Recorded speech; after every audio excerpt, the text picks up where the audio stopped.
నమస్తే, welcome to జిల్లా dairy. నేను మురళి. ముందుగా హెడ్లైన్స్ చూద్దాం.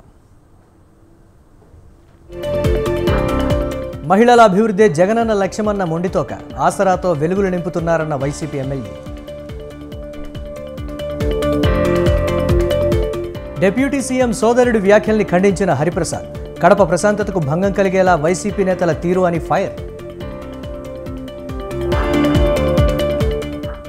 కేస్లాపూర్లో ఆదివాసీల ఆరాధ్య దైవం నాగోబా జాతర.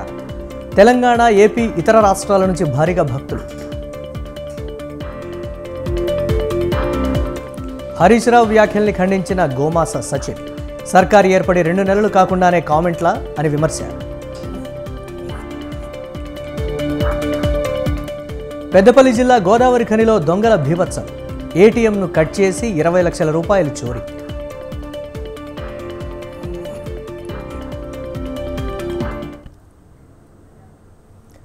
మహిళల అభివృద్ధి జగనన్న లక్ష్యమని, ఆసరాతో వారి జీవితాల్లో వెలుగులు నింపుతున్నారని ఎన్టీఆర్ జిల్లా నందిగామ ఎమ్మెల్యే జగన్మోహన్ రావు అన్నారు. కంచికచర్లలో ఆయన వైఎస్ఆర్ ఆసరా చెక్కులను పంపిణీ చేశారు. ఎన్నికల సమయంలో ఇచ్చిన హామీలను పూర్తిగా అమలు చేసిన ఘనత సీఎం జగన్కే దక్కుతుందన్నారు. చంద్రబాబు గతంలో డ్వాక్రా రుణాలు మాఫీ చేస్తానని మహిళలను మోసం చేశారని, ఆయన అబద్ధపు వాగ్దానాలు నమ్మొద్దని మొండితోక చెప్పారు. ఈ సందర్భంగా మహిళలతో కలిసి సీఎం జగన్ చిత్రపటానికి ఎమ్మెల్యే మొండితోక పాలాభిషేకం చేశారు.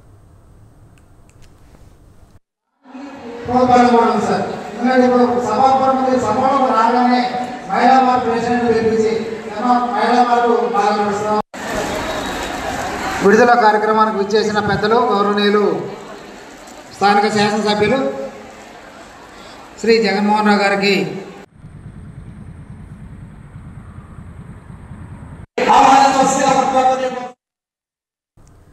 టీడీపీ అధికారంలోకి రాగానే కడప ఉక్కును సాధిస్తామని ఆ పార్టీ జమ్మలమడుగు ఇన్ఛార్జ్ భూపేశ్ రెడ్డి చెప్పారు. ఉక్కు ఫ్యాక్టరీ కోసం 2 సార్లు శంకుస్థాపన చేసిన సీఎం జగన్ పనులు చేపట్టకుండా యువతను మోసం చేశారన్నారు. కడప జిల్లా జమ్మలమడుగులో కడప ఉక్కు సాధన కోసం భూపేశ్ రెడ్డి పాదయాత్ర చేపట్టారు. శ్రీ నారాపుర ఆలయంలో ప్రత్యేక పూజలు నిర్వహించారు. మాజీ ఎమ్మెల్సీ శివనాథరెడ్డి జెండా ఊపి పాదయాత్రను ప్రారంభించారు. ఈ పాదయాత్రలో 6 మండలాల టీడీపీ శ్రేణులు, జనసేన నాయకులు హాజరయ్యారు.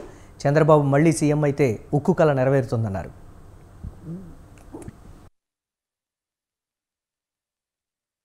నాయకుడు చంద్రబాబు నాయుడు గారు 2018లో శంకుస్థాపన చేయడం జరిగింది. కానీ ఆ రోజు జగన్మోహన్ రెడ్డి గారు 6 నెలల ముందు శంకుస్థాపన చేస్తే ఎలక్షన్స్ కు ముందు ఇది ఎలక్షన్ స్టంట్ అని చెప్పి ఎగతాళి చేయడం, తక్కువ చేసి మాట్లాడడం కూడా జరిగింది. కానీ ఈ రోజు జగన్మోహన్ రెడ్డి గారు 5 ఏళ్ల టైం పూర్తి కావస్తుంది ముఖ్యమంత్రి అయి కూడా 2019 డిసెంబర్లో ఆయన శంకుస్థాపన చేయడం కూడా జరిగింది. జగన్మోహన్ రెడ్డి గారు ఇంతవరకు ఒక్క ఉద్యోగం కూడా ఇవ్వలేదు. చాలా బాధాకరం. ఆ రోజు కడప జిల్లా వాడు ముఖ్యమంత్రి అయితే సొంత జిల్లా వాడు ఖచ్చితంగా ఆ రోజు రాజశేఖర రెడ్డి పాలన ఎట్లుంటుందో ఆ విధంగా ఉంటుందనేమో విద్యార్థులు యువత గాని గంపగుత్తగా ఓట్లేసి జగన్మోహన్ రెడ్డి గారిని ముఖ్యమంత్రి చేయడం జరిగింది. కానీ జగన్మోహన్ రెడ్డి గారు ఉద్యోగ అవకాశాల మీద గాని, జాబ్ క్యాలెండర్ల మీద గాని ఏదైతే హామీలు ఇచ్చినారో ఎలక్షన్ మేనిఫెస్టోలో ఒక్కటి కూడా నెరవేర్చలేదని కూడా ఈ 5 ఏళ్లలో మీ అందరికీ తెలిసిన విషయం. కాబట్టి కడప హుకు ఒక జమ్మలమడుగుకే కాదు, రాయలసీమ ప్రాంతానికి కూడా ఇది ఒక తలమానికం అవుతుంది. ఖచ్చితంగా రానున్న రోజుల్లో ఆ నాయకుడిని ముఖ్యమంత్రి చేసుకొని మేము ఖచ్చితంగా స్టీల్ ప్లాంట్ మీద ఒక శ్వేతపత్రం కూడా రిలీజ్ చేసి ఖచ్చితంగా ఇది సాధనకు మేము పూర్తిగా కృషి చేస్తామని కూడా ఈ సభాముఖంగా తెలియజేస్తున్నాను. నాయకుడు చంద్రబాబు నాయుడు గారు 2000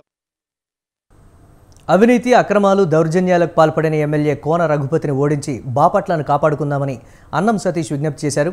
ఎమ్మెల్యే కోన చేసిన అక్రమాలు, అన్యాయాలను ఏ ప్రభుత్వం వచ్చినా బయటకు తీస్తా అన్నారు. కోనకు సీట్ ఇస్తే ఓడించి తీరుతానని అన్నం సతీష్ అన్నారు. బాపట్ల నియోజకవర్గంలో ఎవరేమీ అభివృద్ధి చేశారో చర్చకు రావాలని కోన రఘుపతికి అన్నం సతీష్ సవాలు చేశారు. బాపట్లలో రఘుపతిని ఓడించి బయటకు పంపించేదాకా అవిశ్రాంతంగా పనిచేస్తానని అన్నం సతీష్ అన్నారు. 19 ఎన్నికలైన తర్వాత వైఎస్ఆర్ కాంగ్రెస్ పార్టీ ప్రభుత్వం ఏర్పాటు చేసిన తర్వాత ఈ రాష్ట్రంలో మరి ముఖ్యంగా మన నియోజకవర్గంలో బాపట్లలో ప్రజలు వైఎస్ఆర్ కాంగ్రెస్ పార్టీకి అవకాశం కల్పించడం, ఆ అవకాశం కల్పించిన తర్వాత వచ్చినటువంటి ప్రభుత్వం, గెలిచినటువంటి ఎమ్మెల్యే గారు కానీ, ఎంపీ గారు కానీ ఈ గడిచిన 5 సంవత్సరాల్లో సుమారుగా 5 సంవత్సరాల్లో వాళ్ళు చేసినటువంటి మంచి చెడుని విశ్లేషించుకొని భవిష్యత్తులో మళ్ళా వాళ్లే కానీ పోటీ చేస్తే ప్రజల యొక్క తీర్పు ఉంటుంది. అయితే వాళ్ళు చేసినటువంటి మంచి చెడు 2 కూడా సమాజానికి, ప్రజలకి ఓ బాధ్యత కలిగినటువంటి పౌరుడుగా ఈ నియోజకవర్గంలో వివిధ స్థాయిల్లో పనిచేసినటువంటి వ్యక్తిగా నాకు బాధ్యత ఉంది. ఆ బాధ్యతతోటే నేను 2022 ఆగస్టులో 1 సంవత్సరంన్నర క్రితం చాలా స్పష్టంగా చెప్పాను. ఈ నియోజకవర్గంలో ఏం జరుగుతుంది, ఎటువంటి పరిస్థితులు ఈ నియోజకవర్గంలో ఉన్నాయి, ఎందుకు ఉన్నాయి, దానికి ఎవరు కారణం, దాని మీద భవిష్యత్తు ఏ విధంగా ఉండబోతుంది అనే దాని గురించి చాలా స్పష్టంగా 1 సంవత్సరంన్నర క్రితం చెప్పాం. 2019 ఎన్నికలైన తర్వాత వైఎస్ఆర్ టీడీపీ నేత మాధవిరెడ్డి పోలిట్ బ్యూరో సభ్యుడు శ్రీనివాసరెడ్డిపై డిప్యూటీ సీఎం సోదరుడు అహ్మద్ చేసిన వ్యాఖ్యలను ఆ పార్టీ ఎగ్జిక్యూటివ్ కార్యదర్శి హరిప్రసాద్ ఖండించారు. కడపలో ప్రశాంతతకు విఘాతం కలిగేలా వైసీపీ నేతలు వ్యవహరిస్తున్నారని హరిప్రసాద్ ఆరోపించారు. పోలీస్ స్టేషన్లోనే టీడీపీ కార్యకర్తపై వైసీపీ నేతలు చేయి చేసుకున్న పోలీసులు పట్టించుకోకపోవడం శోచనీయమన్నారు. ఏపీలో ఇప్పటికే టీడీపీ ప్రభంజనం కొనసాగుతోందని అన్నారు. నారా లోకేష్ చేపట్టబోయే శంఖారావానికి ప్రజలు పెద్ద ఎత్తున తరలివచ్చి విజయవంతం చేయాలని హరిప్రసాద్ విజ్ఞప్తి చేశారు. వైసీపీ నాయకులు వాళ్ళ మాటలు పోలీస్ స్టేషన్ లో ఇన్ఛార్జిని పోలిట్ బ్యూరో సభ్యుని వాళ్ళ నోటికి వచ్చినట్టు మాట్లాడడం మేము తీవ్రంగా ఖండిస్తాం. ఎందుకంటే ఎలక్షన్ దగ్గరలో ఉన్నాయి, ఓటమి వాళ్ళ కళ్ళెదురుగా ఉంది. అది ఓర్వలేక ఏదో ఒక విధంగా మేము కడప నగరం ప్రశాంతమైన వాతావరణం ఉండే నగరాన్ని కలుషితం చేసి మేము బెనిఫిట్ కావాలనే ఒక ప్రయత్నంలో భాగంగా వాళ్ళు తెలుగుదేశం నాయకులను దూషించడం జరిగింది. అయితే మా నాయకులు ఎంతో ఓపికతో ఉంటూ ప్రజలకు అర్థం చేసుకుంటున్నారు, ఎందుకు ఈ విధంగా మాట్లాడుతున్నారు అని ప్రజలు అందరూ కూడా తెలిసింది. ఈ రోజు అంజోద్ బాషా గారి సోదరుడు, ఆయన గురించి కడప నగరంలో తెలియని వాళ్ళు, ఆయన క్యారెక్టర్ ఏమి, ఆయన ఏ విధంగా చట్టాన్ని వాళ్ళ చుట్టంగా తయారు చేసుకుని పోలీస్ స్టేషన్ లో డిఎస్పీ ఎదురుగానే సిఐలను ఎస్ఐలను నోటికి వచ్చినట్టు మాట్లాడుతూ ఉంటే పోలీస్ అధికారులు ప్రేక్షకులుగా చూస్తున్నారంటే ఇంతకన్నా ఘోరం ఉంటుండదు. కడప నగరంలో వైసీపీ నాయకులు వాళ్ళ మాట.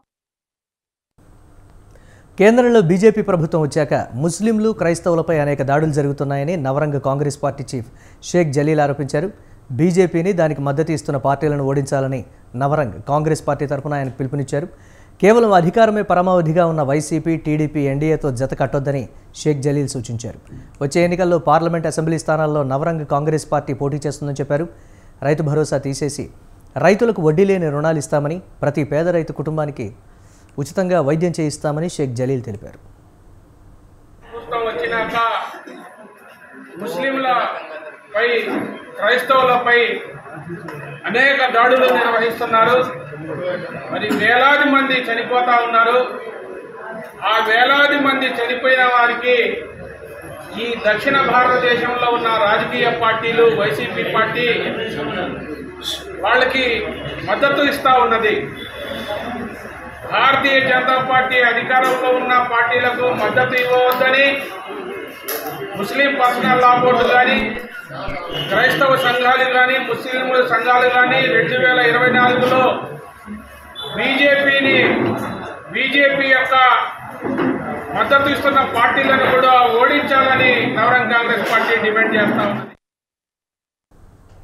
చంద్రబాబుకు కేంద్ర హోంమంత్రి అమిత్ షా అపాయింట్మెంట్ ఇవ్వలేదని కొన్ని మీడియా సంస్థలు హైప్ క్రియేట్ చేస్తున్నాయని వైసీపీ నేత బోరుగడ్డ అనిల్ కుమార్ అన్నారు. చంద్రబాబు ఎన్ని కుటిల రాజకీయాలు చేసినా జగన్ను ఆశీర్వదించేందుకు ప్రజలు సిద్ధంగా ఉన్నారన్నారు. ప్రస్తుత రాజకీయ పరిస్థితుల నేపథ్యంలో జగన్ ఢిల్లీ పర్యటన అత్యంత ప్రాధాన్యత సంతరించుకుందని అనిల్ కుమార్ చెప్పారు. దళితులను చంద్రబాబు మోసం చేశారని బోరుగడ్డ ఆరోపించారు. ఎంతమంది కలిసి వచ్చినా, ఎన్ని పొత్తులు పెట్టుకున్నా ఏపీలో వైసీపీ జయకేతనం ఎగురవేయడం ఖాయమని అన్నారు. కాళ్ళు పట్టుకొని అమిత్ షా కాళ్ళు పట్టుకున్నాడని, అసలు అమిత్ షాని చంద్రబాబు నాయుడు కలసనే లేదు. అతని దగ్గర ఉన్న ఒక request letter home affairs secretary సాకేత్కి ఇవ్వడం జరిగింది. డ్యూ టు బిజీ షెడ్యూల్ అని ఏబిఎన్లో చెప్తున్నాడు, కానీ ఎడంకాలతో ఎగ్గిరి తన్నారని నేను చెప్తున్నా. అమిత్ షా, నరేంద్ర మోదీ ఎడంకాలతో చంద్రబాబు నాయుడు అయిన 420 కానీ ఎగ్గిరి కాలుతో తన్నారు. మందు పోసి పెగ్గు కలిపి బ్రోకరిజం చేసే రఘురామకృష్ణరాజు ఎంపీ గారు వైఎస్ఆర్సీపీలో టికెట్ తీసుకొని చంద్రబాబు నాయుడు గుడిగిని చేస్తున్న రఘురామకృష్ణరాజు గారి ద్వారా ఈ లాబింగ్స్ జరుగుతున్నాయి. రఘురామకృష్ణరాజు ఎవరి ద్వారా లాబింగ్ చేస్తున్నాడు? ఢిల్లీలో ఉన్న ఒక పెద్దల్లో ఒకళ్ళైన వ్యక్తి, ఆ వ్యక్తి ద్వారా లాబింగ్ చేస్తున్నాడు. సరే, ఓకే, చేసుకోనండి. కానీ మీడియాలో ఓదరగొట్టే వాయనాన్ని తీవ్రంగా ఖండిస్తున్నాం. చంద్రబాబు నాయుడు అనే వ్యక్తి ప్రపంచంలోనే నాస్తిక సమూహం అత్యంత వేగంగా అభివృద్ధి చెందుతోందని కర్ణాటక మంగళూరుకు చెందిన ఫిరా అధ్యక్షుడు ఆచార్య నరేంద్ర నాయక్ అన్నారు.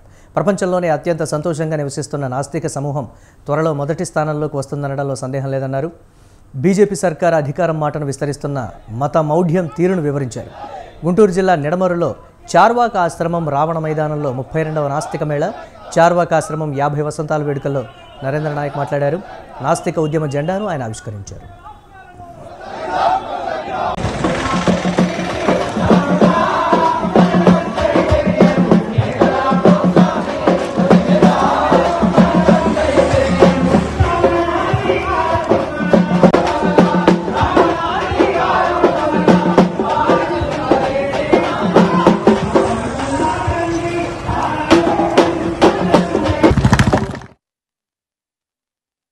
నియోజకవర్గం చెరువులోపల్లి గ్రామ పంచాయతీ సమీపంలో ఈ నెల 13 నుండి 15 వరకు సేవాలాల్ మహారాజ్ 285వ జయంతి మహోత్సవాలు జరుగుతాయి.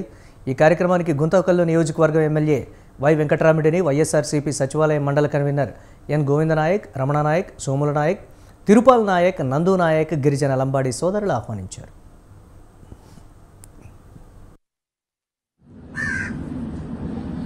ఇది బంజారాలకి ఒక పెద్ద పండుగ మాదిరి ఈ కార్యక్రమాన్ని దేశవ్యాప్తంగా కూడా చేసుకోవాలి. చాలా మంది దేశం నలుమూలల నుంచి కూడా ఇక్కడికి ఈ యొక్క సేవాలాల్ భక్తులందరూ కూడా వచ్చి మరి ఆయన ఆశీర్వాదాన్ని పొంది మరి ఇక్కడే ఉండి ఒక రోజు 2 రోజులు ఈ కార్యక్రమంలో పాల్గొని మరి వాళ్ళ కుటుంబాలకు మరి ఎంతో సంతోషాన్ని ఇచ్చే విధంగా పండుగ వాతావరణంలో ఈ యొక్క కార్యక్రమాలు జరుగుతాయి. ప్రతి ఒక్క సేవాలాల్ మనకి సంబంధించిన భక్తాదులకు అందరికీ కూడా ఈ జయంతి సందర్భంగా మరి పేరున వాళ్లకు తిరుమల శ్రీవారిని వీఐపీ విరామ సమయంలో ఏపీ హోంమంత్రి తానేటి వనిత, సినీ నటుడు జేఎం రవి వేర్వేరుగా దర్శించుకున్నారు. తానేటి వనిత, జేఎం రవికి ఆలయం అధికారులు స్వాగతం పలికి దర్శనం ఏర్పాట్లు చేశారు. దర్శనం అనంతరం వారికి రంగనాయకుల మండపంలో వేద పండితులు వేదాశీర్వాదం అందించారు. వనిత, రవికి టీటీడీ అధికారులు తీర్థప్రసాదాలు అందించారు.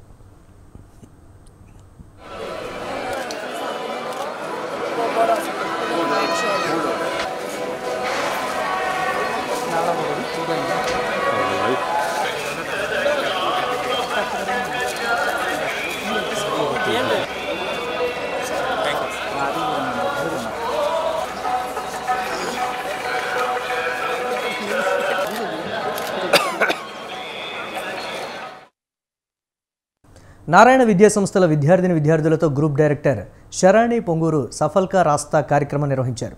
తన తండ్రి నారాయణకు రాజకీయాల్లో అన్ని రకాలుగా సహకరిస్తానని ఆమె చెప్పారు. తన తండ్రి నారాయణ తరపున తాను ఇప్పటికే ప్రచారం ప్రారంభించినట్లు శరాణి పొంగూరు తెలిపారు.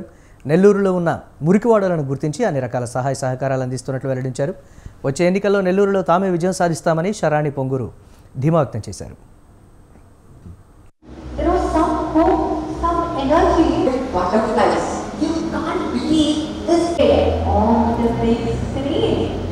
Strangers congratulate you.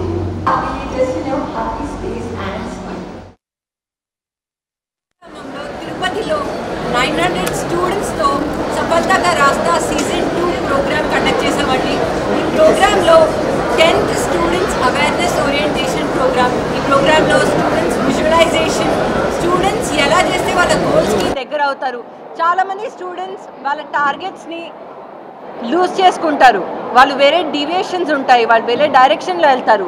సో ఈ ప్రోగ్రామ్ వల్ల స్టూడెంట్స్కి డెఫినెట్గా క్లారిటీ వచ్చింది, డెఫినెట్గా పాత్ వచ్చింది. అదేవిధంగా ఎన్నో రకరకాల స్టేట్ చేంజెస్ ఉన్నాయి, విజువలైజేషన్ ఉంది, బ్రెత్ వర్క్ ఉంది. బ్రెత్ వర్క్ ఎంత ఇంపార్టెంటో తెలుస్తుంది ఈ ప్రోగ్రామ్ ద్వారా. సో అందరూ చాలా బాగా ఎంజాయ్ చేస్తారు. డెఫినెట్గా it is a lot of learning. I would like to thank each and every person who has contributed to this event. అదేవిధంగా నారాయణ గ్రూప్ ఆఫ్ ఎడ్యుకేషనల్ ఇన్స్టిట్యూషన్స్లో ఖచ్చితంగా మేము ఇలాంటి అవేర్నెస్ ప్రోగ్రామ్స్ చేస్తామండి. 10th గ్రేడర్స్ చాలా స్ట్రెస్లో ఉంటారు, వాళ్ళకి ఎలాంటి ప్రోగ్రామ్స్ డిజైన్. ఆదిలాబాద్ జిల్లా ఇంద్రవెల్లి మండలం కేస్లాపూర్లో కొలువుదీరిన ఆదివాసీల ఆరాధ్య దైవం నాగోబా జాతర అంగరంగ వైభవంగా జరుగుతోంది. పీఠాధిపతి మెస్రం వెంకట్రావు ఆధ్వర్యంలో నాగోబా గుడి వద్ద ప్రత్యేక పూజలు చేశారు. మహాపూజలో ఖానాపూర్ ఎమ్మెల్యే బొజ్జు పటేల్, ఎమ్మెల్యే సక్కు తదితరులు పాల్గొన్నారు. ఈ జాతర వారం రోజుల పాటు జరగనుంది. ఈ జాతరకు తెలంగాణ నుంచే కాకుండా మహారాష్ట్ర, ఛత్తీస్గఢ్, మధ్యప్రదేశ్, బీహార్, రాజస్థాన్ నుంచి భక్తులు పెద్ద ఎత్తున తరలి వస్తున్నారు.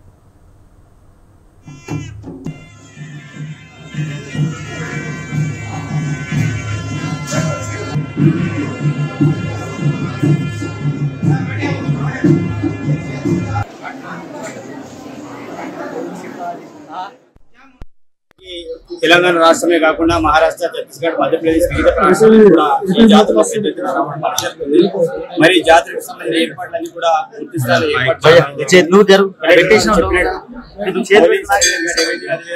ఐడే ద్వారా కోఆర్డినేషన్ చేసుకొని మరి ఈ రోజున మహాపూజ అయింది. అదేవిధంగా 12వ తారీఖు నాడు మరి దర్బార్ కార్యక్రమాన్ని ఏర్పాటు చేయడం అనేది జరిగింది.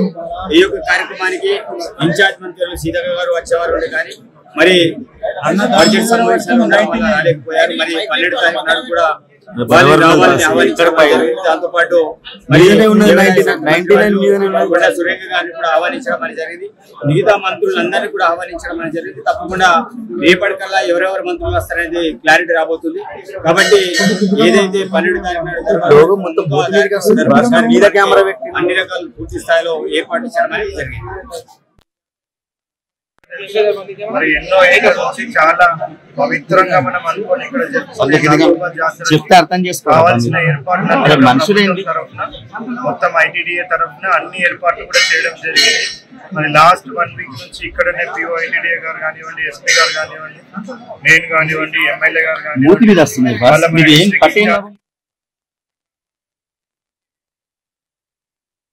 మేడారం సమ్మక్క సారలమ్మ మహాజాతర ఫిబ్రవరి 21 నుండి 24 వరకు ఆదివాసీ సాంప్రదాయాల నడుమ ఘనంగా నిర్వహిస్తారు.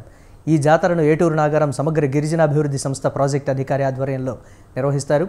జాతరకు వచ్చే భక్తుల సౌకర్యాలు, ఆదివాసీ సాంప్రదాయాలు ఉట్టిపడేలా ఏర్పాటు చేసిన ఆదివాసీ మ్యూజియాన్ని ఐటీడీఏ ప్రాజెక్టు అధికారి అంకిత్ అధికారులతో కలిసి పరిశీలించారు. పుణ్యస్నానాలు ఆచరించే జంపనవాగు నుండి అమ్మవార్ల గద్దెల వరకు అధికారులతో కలిసి అంకిత్ పరిశీలించారు.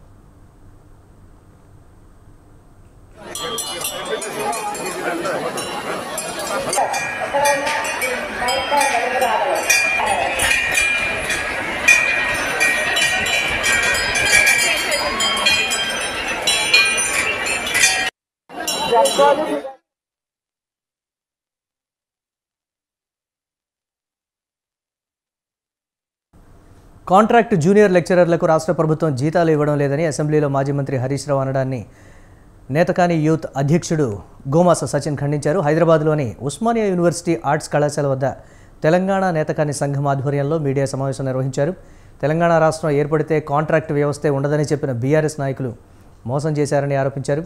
కాంగ్రెస్ ప్రభుత్వం ఏర్పాటై 2 నెలలు కాకముందే హరీష్ రావు ఇలా మాట్లాడటం సరికాదని గోమాస సచిన్ అన్నారు. ప్రభుత్వం మీద అనుచిత వ్యాఖ్యలు వెంటనే వెనక్కి తీసుకోవాలి. హరీష్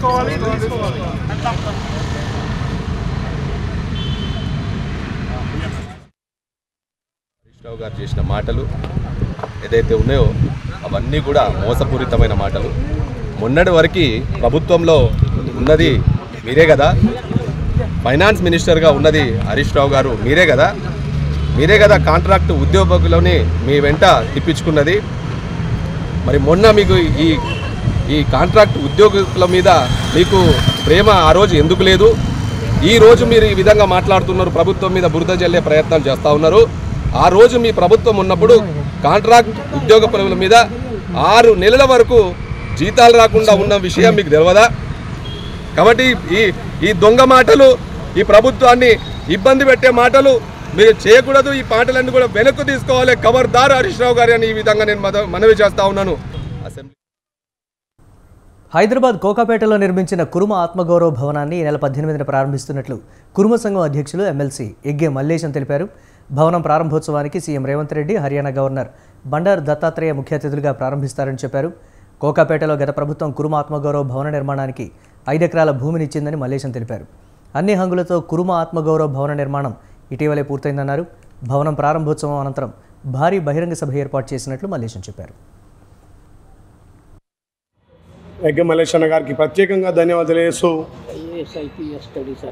అదేవిధంగా ఏదైతే కులభవనం నిర్మించుకున్నామో ఆ కులభవనం కూడా రాష్ట్ర నలుమూలలో కూడా కుల బాంధవులకు ఒక ఐఏఎస్ స్టడీ మెటీరియల్గా ఐఏఎస్లు ఐపీఎస్ తయారు చేయడానికి కోచింగ్ సెంటర్లు కూడా ఏర్పాటు చేయడానికి ఒక చక్కటి అవకాశం కల్పించినటువంటి మా మల్లేశన్న గారికి, వాళ్ళ మిత్ర బృందానికి, ఉపాధ్యక్షులు, గౌరవ వైస్ చైర్మన్ గారు అందరికీ కూడా పేరు పేరున ధన్యవాదాలు తెలియజేస్తూ, రాష్ట్ర నలుమూలలో కూడా సుమారు ఒక 30,000 మంది మా కుల సోదరులంతా వచ్చి ఆ కుల భవనాన్ని ఇనాగ్రేషన్ చేసుకొని ఈ అవకాశాన్ని రాష్ట్ర నలుమూలలు కూడా అందరూ వినియోగించుకొని 2 అక్టోబర్ 2017 రోజున షెఫర్డ్ ఇండియా ఇంటర్నేషనల్ మీటింగు హైదరాబాద్లో సంఘ భవనంలో చేసుకోవడం జరిగింది. ఆ రోజు ముఖ్యమంత్రి గారు పిలిచి త్రూఅవుట్ ఇండియాకి వెళ్ళి వచ్చిర్రు కనుక భోజనం చేయమని చెప్పి భోజనానికి పిలిచి భోజనం చేసినాక మాకు ఒక 10 ఎకరాల స్థలము 10 కోట్ల రూపాయలు శాంక్షన్ కుర్మ విద్యార్థి హాస్టల్ ట్రస్ట్ పేరు మీద శాంక్షన్ ఇవ్వకం జరిగింది. దాంట్లో అక్కడ శ్రీనివాస్ యాదవ్ గారు కూడా ఉండే కనుక ఇక మాకు అలాగనైతే ఇయ్యడానా అని చెప్పి అంటే ఇద్దరము 5 ఎకరాలు 5 కోట్లు తీసుకొని భవనం పూజ కూడా చేపించి ప్రారంభం చేసి ఈ రాష్ట్రంలో ఎంతమందికి అయితే ఈ ఆత్మగౌరవ భవనాలు ఇచ్చిండ్రో దాంట్లో మొట్టమొదటిగా తయారయ్యింది మా భవనం. మహాలక్ష్మి పథకంలో డేటా ఎంట్రీలో జరిగిన పొరపాట్లను సరిచేసేందుకు ఫీల్డ్ విజిట్ చేస్తున్నామని Warangal municipal corporation incharge commissioner Radhika Gupta చెప్పారు. వరంగల్లోని శివనగర్లో జరుగుతున్న ఫీల్డ్ వెరిఫికేషన్ కేంద్రాలను రాధికా గుప్తా పరిశీలించారు. వరంగల్ వ్యాప్తంగా మెప్మా సిబ్బంది అధికారులు డివిజన్లలో పర్యటిస్తూ సమాచారం నమోదు చేసుకుంటున్నారని చెప్పారు. ఫోన్ల ద్వారా సమాచారం సేకరిస్తూ ప్రభుత్వం సూచించిన యాప్లో నమోదు చేస్తున్నారన్నారు. ప్రజలు సహకరించి అధికారులకు సమగ్ర సమాచారం అందించాలని రాధికా గుప్తా తెలిపారు.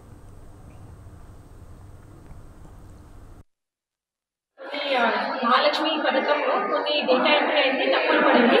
ఆ డేటా ఎంట్రీ కోసం ఫీల్డ్ వెరిఫికేషన్ మేము చేస్తున్నాం. సో దీంట్లో మనకి కొన్ని డేటా అయితే మన స్టేట్ నుంచి ఫీడ్ అయింది.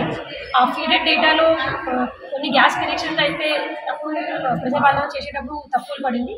కాబట్టి దానికోసం మేము ఫీల్డ్ వెరిఫికేషన్ చేసి కరెక్ట్ చేస్తున్నాం. సో అది ఇక్కడే జరుగుతుంది. దాంట్లో అయితే మన ఆర్పీస్ ఉన్నారు, ఆర్పీస్తో సహా మన అంగన్వాడీ వర్కర్స్ ఉన్నారు, మన మెప్మా నుంచి ఎంత స్టాఫ్ కూడా ఉన్నారు, మన జీడబ్ల్యూఎంసీ స్టాఫ్ కూడా ఉన్నారు. వీళ్ళందరూ కలిసి పనిచేస్తున్నారు. So we are AMC also, we are DC also. Peddapalli జిల్లా గోదావరి ఖనిలో దొంగలు బీభత్సం సృష్టించారు. కొంతకాలంగా తాళం వేసిన ఇళ్లలో దొంగలు చోరీలు చేశారు. గౌతమీనగర్లో ఏటీఎం మిషన్ను అర్ధరాత్రి దొంగలు గ్యాస్ కట్టర్లతో కత్తిరించి డబ్బులు ఎత్తుకు వెళ్లినట్లు రామగుండం సీఐ ప్రవీణ్ తెలిపారు. గోదావరి ఖని గంగానగర్లోని ఏటీఎం మిషన్లో దొంగలు బద్దలు కొట్టేందుకు యత్నించినా ఫలించకపోవడంతో వదిలేసి వెళ్లినట్లు తెలిసింది.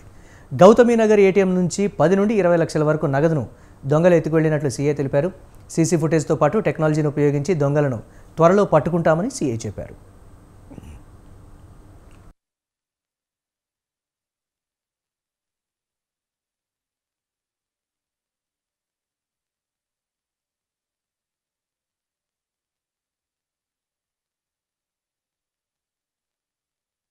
ఎన్టీపీసీలో గల గౌతమీనగర్లో ఉన్నటువంటి ఏటీఎంలో గుర్తు తెలియని దొంగలు ప్రవేశించి కటర్ ద్వారా ఏటీఎం బాక్స్ని కట్ చేసి అందులో ఉన్న డబ్బుని దొంగలించుకొని వెళ్ళిపోయినారు. అటు సమాచారం మేరకు మేము సంఘటన స్థలానికి చేరుకుని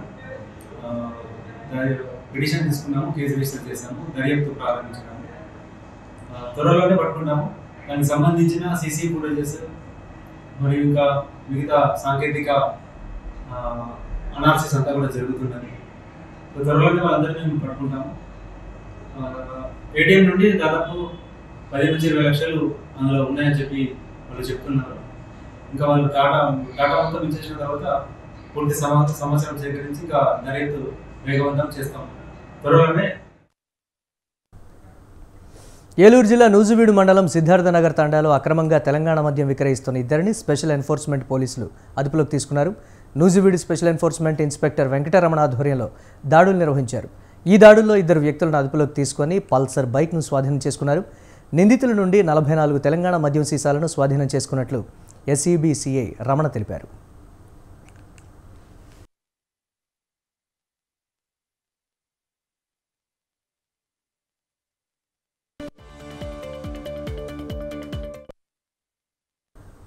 విజయనగరంలోని బాబామెట్టలో ఈ నెల 6న జరిగిన కిడ్నాప్ కేసును పోలీసులు ఛేదించారు. ఈ కేసులో 6 నిందితులను అరెస్టు చేశారు. నిందితుల్లో 2 మైనర్లు ఉన్నారు. వాటర్ ప్లాంట్ నిర్వాహకుడు జోగ శివకుమార్ను భీమిలికి చెందిన సుపారీ గ్యాంగ్ కిడ్నాప్ చేసింది. ఈ కేసులో ప్రధాన నిందితుడు కటకోటి సతీష్ కుమార్కు బాధితుడు శివకిషోర్ మధ్య ఆర్థిక లావాదేవీలు ఉన్నాయని సమాచారం. శివకిషోర్ను సుపారీ గ్యాంగ్ బైక్లతో ఢీకొట్టి బలవంతంగా కారులో ఎక్కించి ఎత్తుకుపోయింది. కిడ్నాపర్లు తనతో స్టాంప్ పేపర్లపై సంతకాలు తీసుకుని బంగారు ఉంగరాలు, చైన్ లాక్కున్నారని శివకిషోర్ తెలిపాడు.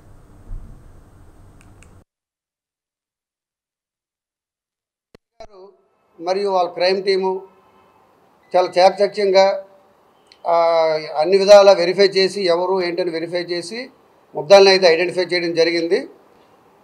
ఈ దర్యాప్తులో భాగంగా నిన్ననేమో ఈ సతీష్ని, ఎవరైతే మెయిన్ ముద్దాయి ఉన్నాడో A1 సతీష్ని, కే సతీష్ని ఇక్కడ మన దాసనపేట FC గోడౌన్ దగ్గర అరెస్ట్ చేసి ఆయన దగ్గర ఒక బైకు సీజ్ చేయడం జరిగింది. అలాగే ఆయన కన్ఫ్యూషన్ మీద మిగతా ముద్దాయిల్ని ఇక్కడ మన జమ్మునారాయణపురం దగ్గరలో గల ఈ సింగపూర్ సిటీ ఆ ముత్యాలమ్మ గుడి దగ్గరలో ఈ మిగతా ముద్దాయిల్ని అరెస్ట్ చేసి వాళ్ళ దగ్గర ఉన్న ఈ వెహికల్ కూడా స్వాధీనపరచుకోవడం జరిగింది. ఇందులో సిఐ గారు మరియు వాళ్ళ ఇవి జిల్లా డైరీ అప్డేట్స్. కీప్ వాచింగ్ స్వతంత్ర.